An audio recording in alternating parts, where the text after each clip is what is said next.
Ole chỉ bay về kule na voi na hian mizopa dam doi siam chop thalu tuk mai chak lu tuk tak mai kai do na kai chan chu na kina karon soi do na lo clear zel photang tuna kan muang hian saranga ka phun tuna ka me chu tur hi khoizu nia chona sira hian artui awm boka khoizu le artui chopol mix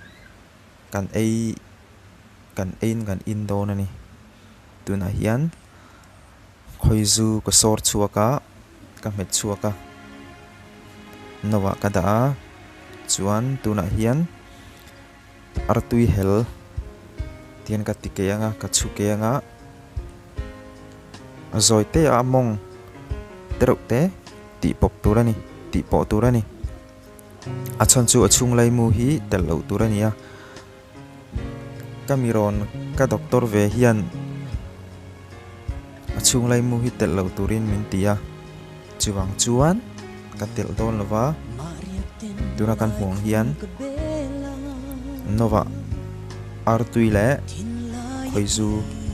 ka chopol me kani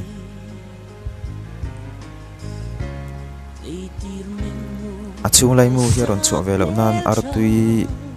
o thir fianin kadangani tiar achung lai mu hi tlai chok mia akan thei nga lang chu tikhan ka zova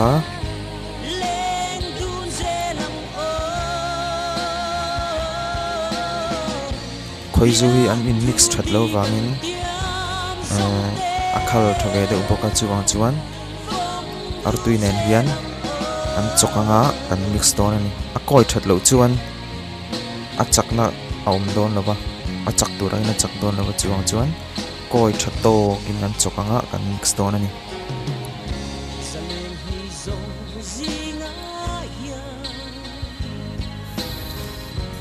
hetia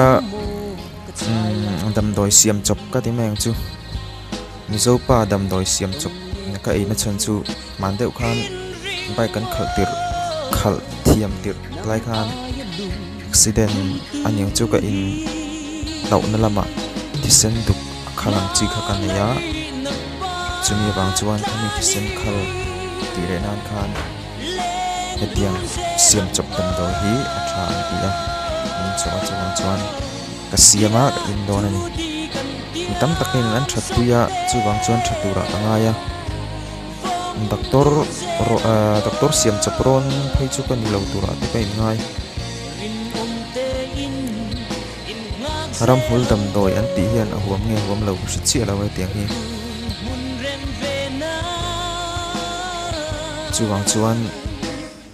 adik lo lutuk tura kangai lawa dam doi entiran hai sarkari company an siam ang chi andu du alo in cho chapang chi dei chu a thalo ta amero chu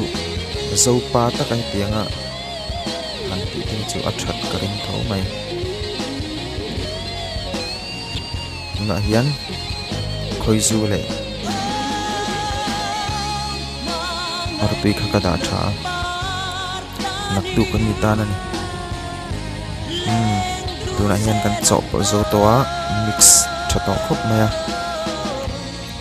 kan inanga na kan hmong hian rong hi adum ma kan hin china athang dewa atui lem lo ring chu ar ek rim te pon am dewin ka siam mase dam kan du sia chuwang chuan in nge ngai ni kan inang tuna atui vak lo athang khop mai khoizu hi athlum